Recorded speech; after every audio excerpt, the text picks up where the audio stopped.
So, tinype mo na si obid.comelec.gov.ph. So, ito po yung lumalabas siya ngayon, di ba? So, dito ka pumindot sa voting. Ito lang po ay paalala sa mga OFW. Okay? Kung paano po gagawin ang online voting. So, i-click mo lang yan. So, di ba nakikita mo? Nagbi-verify po siya, guys, kung ikaw ba totoo o hindi. So, diyan, pindutin mo lang ng verify, you are a human. Nag-verify na si Comelec. Ayan. So, yan po ang kung paano tayo mag-enroll. So, pag pumili ka, tapos ilalagay, maggagawa kayo ng password. Yung password nyo dapat may malaking letter, may maliit na letter, may number, special character at sign. Tapos, asan na? Pilapan yun, pilapan? Hindi gagawa ka ng password. Password. Basta password, hindi kind of password. Basta password. Tapos, lagyan nyo na ng mobile number nyo. Ayan. Siyempre, ang pipindutin na embassy, Hong Kong. Okay? Okay. So, then, pack. Then click. Enroll. Pag pag successful yon, may lalabas siya na one-time pin. I-email sa inyo, either email o babagsak doon sa mobile number. Yun na yun. Pag input nyo na, papasok na kayo ngayon sa pre-enrollment. Doon na kailangan yung passport.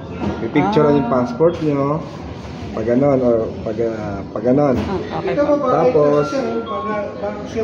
Tapos pag ganon, di ba? Pagka-picture nyo, pag nag-perfect yung message, notification, yung mukha naman, selfie. Selfie na naman siya. Pag selfie nyo, pag nag-perfect ulit, okay na yun. Mag-ano yan, magpa-prompt yun na yung pangalan nyo doon sa passport. Kailangan match ha. Bago nyo, i-continue. Pag mali, repeat lang. Repeat. Tapos lalabas na doon yung mga... Hindi pa, wait lang. Excited. Ayun, pag di ba, okay na, tama yung nakalistahan sa voter validation. I-continue nyo lang. Pag continue nyo, okay na yan. Mag-i-email ulit si Comelec sa inyo. Pagka-email ni Comelec, may link doon sa baba na pipindutin niya para makapag-login kayo doon sa voting portal. Ano po? Tapos okay na po yun? Oo. Maglalagin ulit kayo. Tapos, gamit yung ginawa niyong passport ha, personalization kayong gagawa ng password. Kaya tandaan mabuti. Huwag niyong kalimutan. Tapos pagka okay na yung nakalagin na kayo, na input niyo na email tsaka password, login lang, magwa one-time pin uli si Comelec. One-time pin uli yun. Either email uli or message. So, pag email niya, lalabas uli yung one-time pin nyo, input nyo lang, type nyo lang ulit. Pagka-type nyo, papasok na yun doon sa test voting portal. Ngayon, kasi, ano dito ma? 12. Okay pa yung test voting. Makikita nyo pa yung format. So, kailangan namin, you should today, na Pwede okay. And then bukas, wala na. It's already closed. Official voting. Oh my God! Official na bukas. Okay na yun, official na. Official na tayong botohan bukas. So kahit hindi na kayo pumunta dito, kahit nasa bahay na kayo, pwede na kayo makaboto. Online, pero using bumoto online. tayo sa last na kasi Huwag mo pabuti ng last. Just sa between, sa gitna. Wag na. Kasi para sir, hindi na nila magawa ng kung ano-ano. No, it should. Sa gitna. Sa gitna. Huwag mo naman yun. Kasi baka pag nalas, makalimutan mo May password. Oo, diba? Kasi bukas ang start niyan. Ngayon, makikita nyo pa yung test voting. Makikita nyo pa yung sample. Balot. Pero hindi pa counted yun kasi test voting. Pinapakita lang doon ni Comelec na kung paano yung format. Pero makakaano pa kami, makakapil pa tumubo.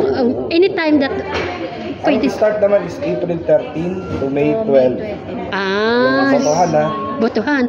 Pero yung pre-enrollment hanggang May 7. May 7 lang siya. May request pa ako sa inyo. Sige po. Paki-follow yung Philippine Consulate General in Hong Kong. Nakapalo naman doon may mga announcement tayo. Pwede nyo makita. Philippines Consulate. May mga instruction po kaming pinost doon. pakikalat sa mga kababayan natin ha.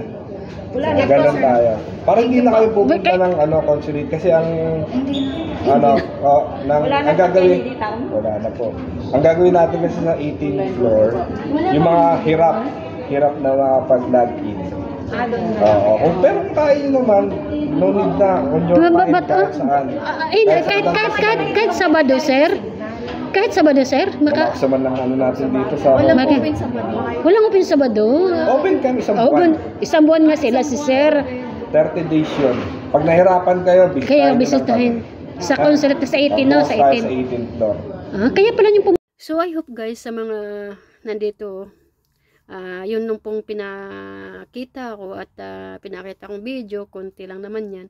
So, pupunta na lang talaga sa consulate para po mag-guide tayo guys.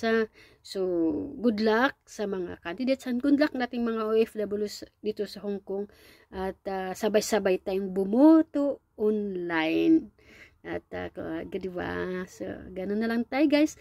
Thank you for watching. Sana po makatulong sa inyo itong kunting idea kung paano po